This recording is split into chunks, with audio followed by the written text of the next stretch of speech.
August 17, 1945, Camp Hearn, Texas. The war was over, but the wind still carried the sound of it. It moved through the mesquite and barbed wire like a ghost, dry, restless, unrelenting. The Texas sun was merciless that morning, bleaching the horizon into a pale, blinding gold. Heat shimmered off the corrugated roofs of barracks built for men who once saluted Hitler and now shoveled dust for the U.S. Army. The guards at the watchtowers had grown accustomed to the rhythm of peace, the boredom after years of vigilance. They leaned against railings, their rifles slung more loosely now, eyes half-shaded beneath the brims of their hats. Below them, inside the wire, the German prisoners were gathering for roll call. The once uniformed soldiers of a fallen Reich now wore faded khaki work clothes and wide-brimmed hats issued by the camp quartermaster. Among them was Liesel Hartmann, 23 years old, the youngest of 3 daughters from Hamburg. She had been a Luftwaffe communications clerk, a voice on the radio in a war that had stolen her brothers, her city, her past. The war had ended, yet she was still a prisoner in a foreign land, halfway across the world from the ruins of home. That morning, as the bugle echoed over the parched earth, Liesel looked past the wire fence toward the open fields beyond, the rolling plains of Texas, endless and indifferent. She could smell cattle somewhere and dust and cedar wood. She had learned to tell time not by the baroque clocks but by the smell of the day, the scent of dew just before dawn, the weight of heat by noon, the cool damp that fell when the wind shifted from the Gulf. She didn't know it yet, but those rhythms would outlast her past. The guards called the camp the Fritz Ritz, half-jokingly. Camp Hearn was one of the largest German POW facilities in America, over 4,000 prisoners by the end of 1945. It was surrounded by barbed wire and floodlights, but inside it had bakeries, gardens, even a theater. The Germans built them all, stone by stone, plank by plank. To keep busy. To feel human again. When the war ended in May, celebration swept the camp like a sudden wind. But victory felt hollow here. Most of these men had surrendered months before. Some had even volunteered. They were thousands of miles from the wreckage of Europe. The Allied victory meant repatriation, returning home, but home was no longer a place many recognized. Rumors traveled faster than mail. Whole cities were gone, Dresden, Cologne, Berlin. Soviet troops in the east were said to be sending women to labor camps. Some of the men wept when they heard what the Red Army had done. Others simply stared at the ground. And so, as peace returned to the world, fear settled inside the wire. Liesel had arrived months earlier with a group of female auxiliaries captured in France. The women were separated from the men and placed in a small compound at the edge of the camp. They worked in the kitchens, the hospital, and occasionally in local fields under guard. Texas ranchers would watch them curiously, these blonde-haired, sunburned young women, foreign yet strangely familiar. On that August morning, the sky was a wide canvas of blue. The smell of frying bacon drifted from the mess hall. Trucks rumbled beyond the fence, carrying cotton bales and hay. A new flag flew over the gate, the stars and stripes, limp in the still air. Somewhere in the distance, a train whistle sounded. Liesel paused her sweeping and listened. The whistle echoed against the low hills, fading into the wind. It was a sound she could never hear in Germany again. The stations there had been reduced to rubble. She imagined the trains full of refugees, orphans, and the lost.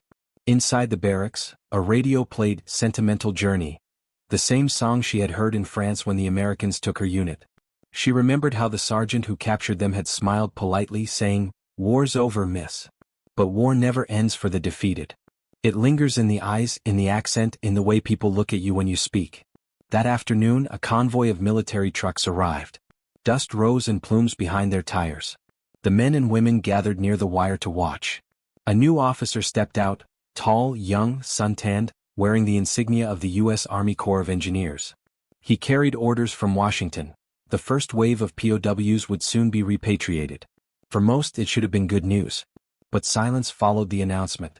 The guards didn't understand at first. They expected cheering. Instead, a murmur spread among the prisoners, low, uneasy. Some asked quietly if they could stay. Others turned away and wept. Liesel stood still. Her heart pounded, not with joy but dread. The war had taken her family, her city, her future. Going home meant returning to nothing. She looked past the wire again, toward the fields where Texans were harvesting cotton.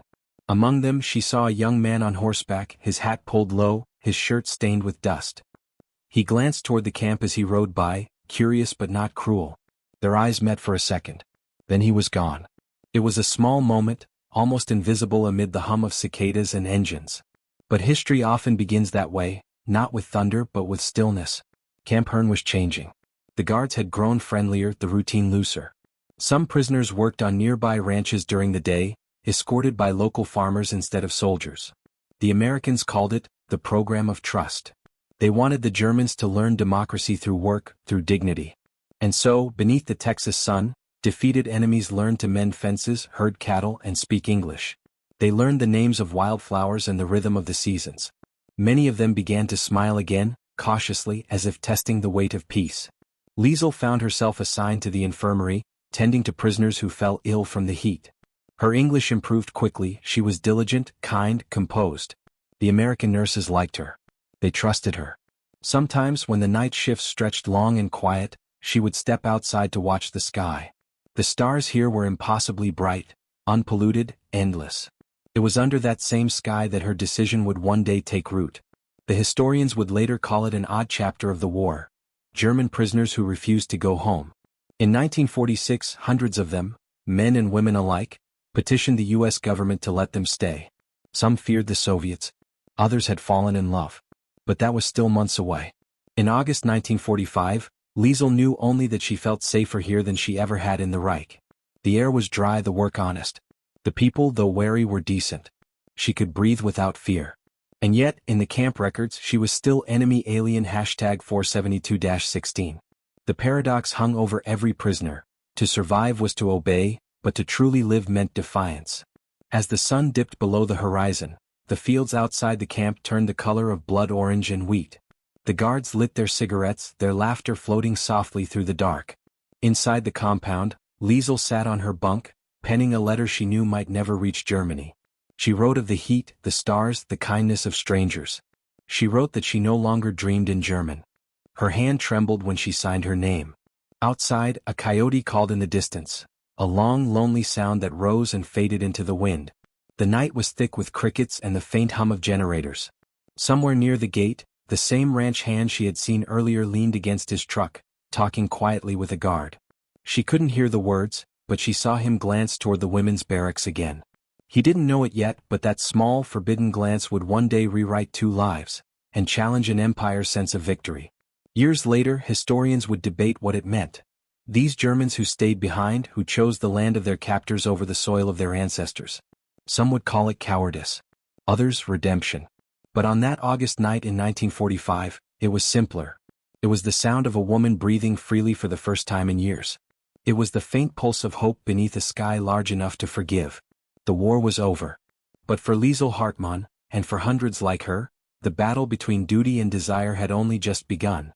Winter 1946, Camp Hearn, Texas. The season had turned. The heat that once shimmered on the horizon was gone, replaced by cold winds sweeping in from the north. Frost clung to the barbed wire and the tin roofs of the barracks. The prisoners rose each morning to see their breath clouding the air, the ground hard as iron beneath their boots. By now, most of them knew what awaited them. The letters from Germany had become heavier with each passing week, ink smudged by tears, words filled with rubble and loss. Cities flattened, families missing, hunger gnawing like a second war. "Come home if you can," one letter read. "But there is nothing here anymore." For Liesel Hartmann, the days had settled into a rhythm of quiet endurance. She kept the infirmary running, kept the ledgers clean, kept her dignity like a shield. The war had taken everything else. This small order, this routine, was all that remained of her uniformed past. But beneath the order, the walls were shifting. Every week now, new names were read aloud from the list, men to be repatriated. They gathered their few belongings, marched to the trucks, and disappeared down the road toward Houston, toward the ships that would take them back across the Atlantic. Liesel stood with the other women, watching the convoys go, each departure cutting another thread in the fabric of their fragile community. Some cheered. Some cried. A few refused to move until forced.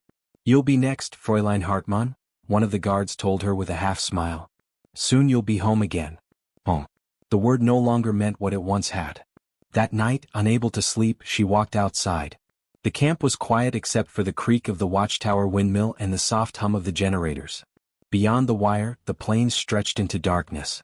She could smell cedar smoke from a nearby ranch. And then, faintly, the low rumble of a truck on the road. It slowed near the gate. A figure stepped out, a young man in a canvas coat, hat pulled low. She recognized him at once. Tom Bennett. The ranch hand. He had been one of the civilians allowed to collect POW labor for ranch work. Over the months, their paths had crossed, briefly, always under supervision, always with the silence of rules between them. A word at the water trough, a nod in the field, the exchange of a smile when she handed him a crate of peaches. Nothing more. Nothing that could be written down. And yet, those moments had begun to fill the quiet corners of her mind. By January 1946, Camp Hearn was thinning out. Washington wanted every German returned by spring. Orders were clear, no exceptions. But America was changing too.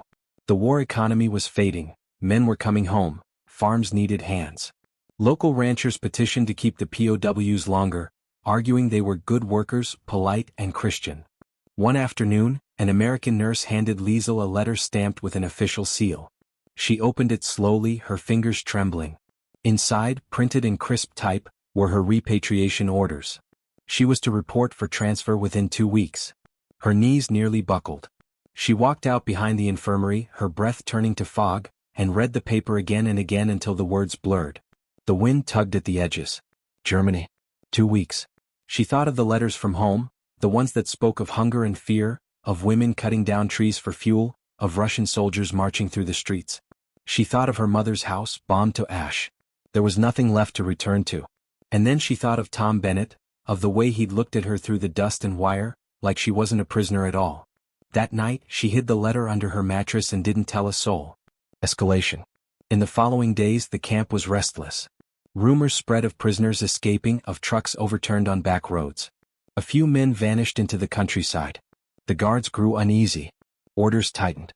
Liesel kept working, silent, efficient. But the fear in her chest had turned to resolve. She began to plan. Each morning when the ranch trucks came to collect laborers, she watched for Tom's. He came less often now, fewer POWs left to work. But one afternoon near the water tower, their eyes met again. He said nothing, only tipped his hat, a small gesture against the vastness of everything that divided them. Later that week, when she was sent with a small group to help at a local farm, scrubbing laundry, mending clothes, she saw him again. Up close this time. No guards hovered nearby. The farmer trusted his workers. "You'll be gone soon," Tom said quietly, his voice rough from the dust. She nodded. "They say, 2 weeks. He looked away, jaw tight. Then, after a long silence, "You don't have to go if you don't want to." Her breath caught. "I have no choice." "Everyone's got one," he said, eyes steady. "Even when they tell you you don't." He handed her a folded piece of paper. She didn't open it until she was back in the barracks that night.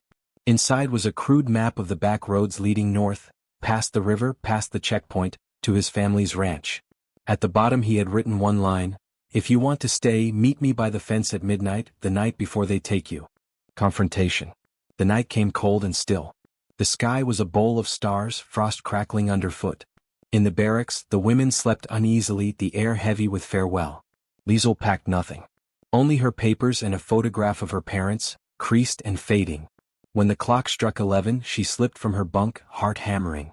Outside, the guards' lanterns bobbed faintly along the perimeter. She moved like a shadow between the barracks, breath shallow, eyes on the fence. For a moment she hesitated. Everything she'd been taught, duty, order, obedience, pressed down on her like a weight. To escape meant treason. To stay meant life. Then she heard it, the soft whinny of a horse beyond the wire.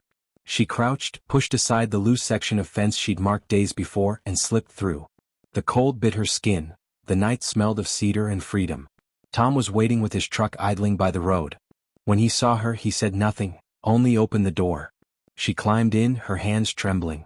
The drive was silent. The headlights carved pale tunnels through the dark. Behind them, the camp lights grew smaller, then vanished. She didn't look back. They reached the ranch before dawn, a modest spread of land bordered by windbreak trees and a sagging barn. Tom's mother met them at the door.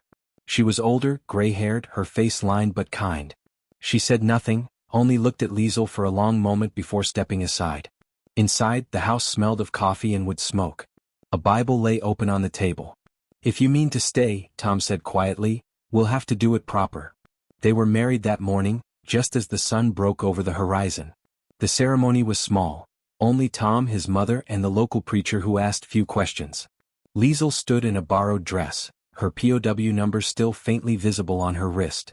When the preacher asked if she took this man, her voice trembled, but she said yes.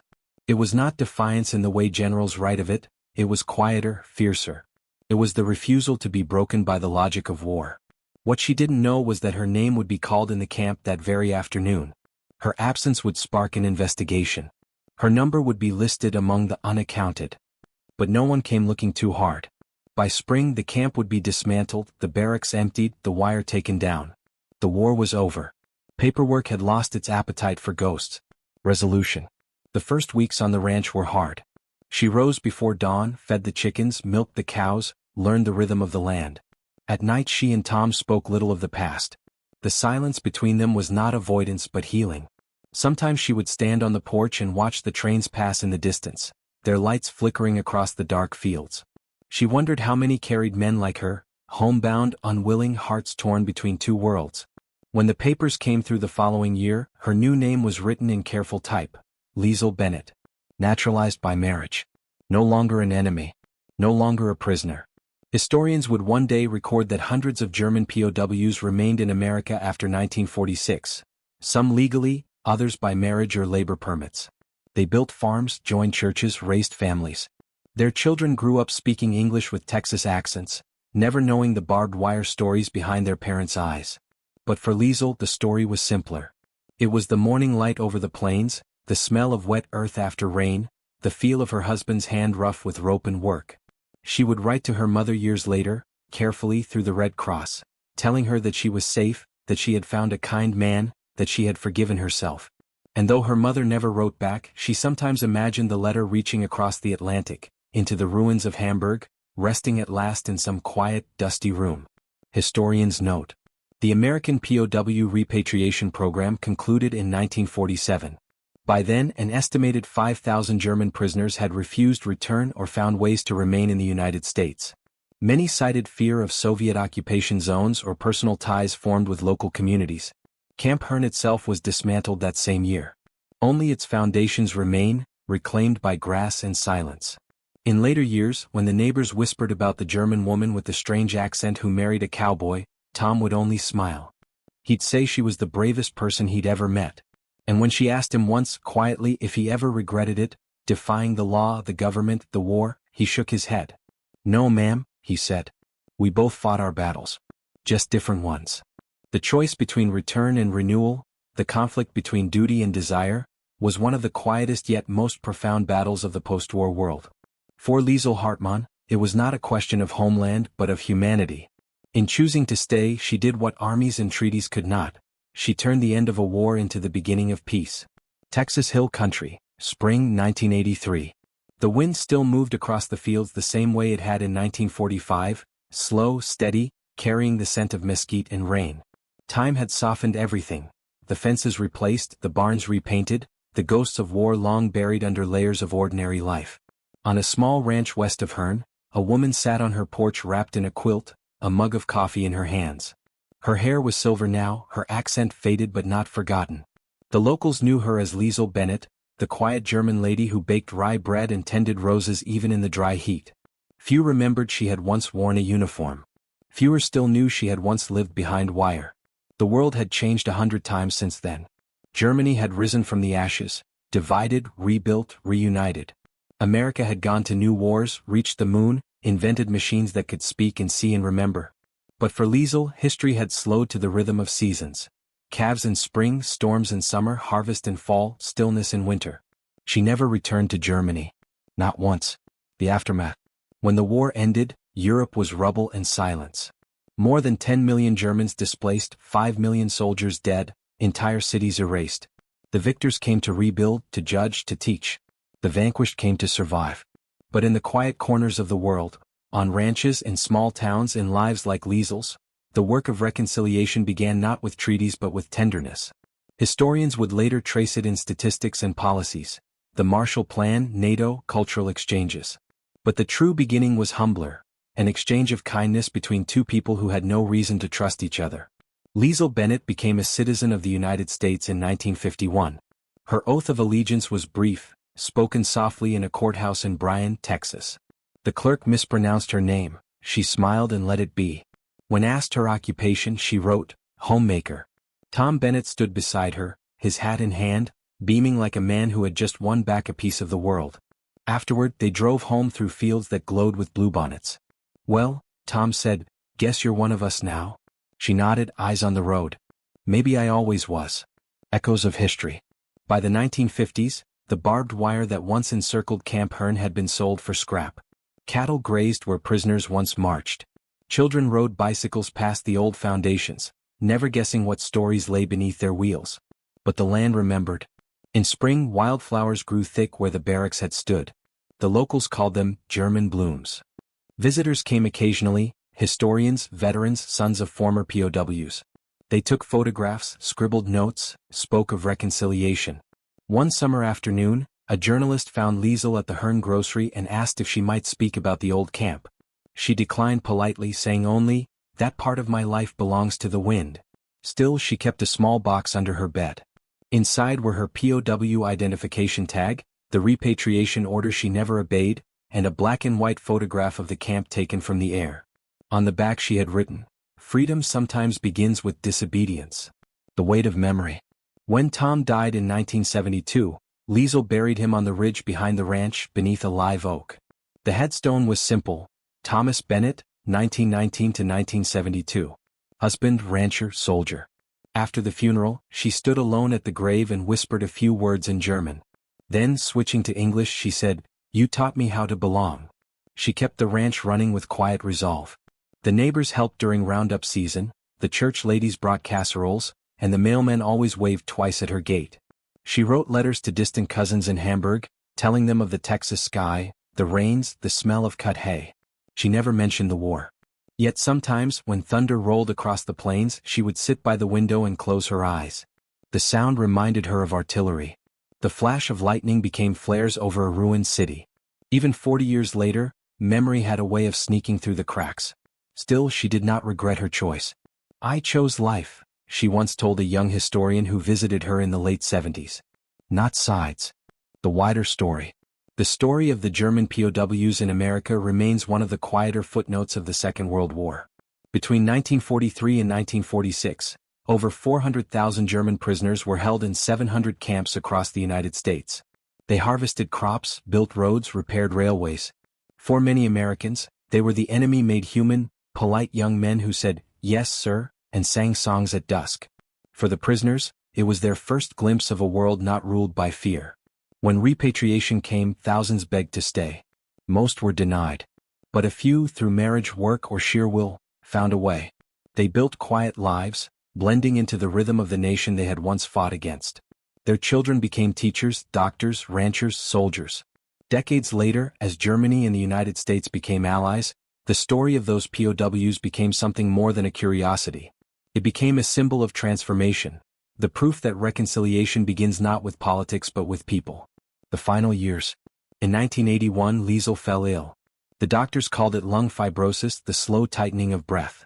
She spent her last years on the porch, wrapped in a quilt, watching the field she had come to love. Neighbors visited, bringing pies and flowers. Sometimes she would tell them stories, not of the war but of the weather, the first year she learned to ride, the time she saw snow fall on the Texas plains and cried because it looked like home. She kept her German Bible by the bed, its pages soft and worn. Between the psalms, she had tucked a pressed bluebonnet and a photograph of Tom, young, smiling, hat tilted just so. One April morning when the fields were in bloom, she passed away quietly in her sleep. She was 61 years old. The newspaper notice read, "Liesel Bennett, beloved wife and neighbor, remembered for her kindness and courage." There was no mention of the camp. At her request, she was buried beside Tom under the same oak tree. The headstone bore a single line, carved deep into the granite. Love and dignity survived even in the ruins of war. The legacy. What history remembers are the generals and the treaties, the battles and the borders. But beneath those headlines lie quieter victories, the ones fought in kitchens, in fields, in the fragile space between forgiveness and fear.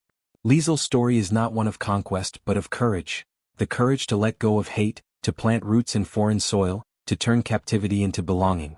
When historians speak of post-war reconciliation, they often cite economic aid or political alignment. Yet the true reconciliation was human, made up of small acts like hers. A word shared across a fence, a hand extended, a heart that refused to obey the map of division. Her life became a bridge between worlds, Germany's dark past and America's uncertain future. Through her, the war's legacy softened. Through her, two nations found a fragment of their shared humanity. Reflections from the narrator. Some stories end with victory. Others with surrender. But the stories that endure are those that turn survival into meaning. Liesel Hartmann Bennett's life was one such story. She began as a voice on a Luftwaffe radio, a girl transmitting orders for a collapsing empire. She ended as a woman who spoke softly to the land, to the animals, to the sky. She traded barbed wire for open range, obedience for belonging. She did not win a battle, but she won something rarer, peace within herself. What she did not know, what she could never have imagined, was that her quiet defiance would echo long after she was gone. Decades later, her story would resurface in letters, archives and family histories. The children of former POWs would visit the ruins of Camp Herne, walking through the same fields where their fathers once stood. They would find the foundations of barracks half swallowed by grass and whisper her name, though they had never met her. And in that whisper the past would soften, no longer an enemy, just a memory. Closing voiceover. Some men fought to defend their country. Some fought to end tyranny.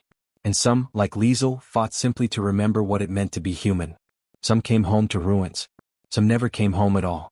But a few, just a few, found home in the unlikeliest of places, in the arms of a stranger, in the dust of a foreign field, beneath a sky wide enough to forgive. They remind us that wars do not end when the guns fall silent. They end when someone, somewhere, chooses compassion over command. Liesel Bennett's life was a small story, barely a footnote in history's vast ledger. Yet in that smallness lies something eternal, proof that love and dignity can survive even in the ruins of war, and that humanity endures where ideology fails.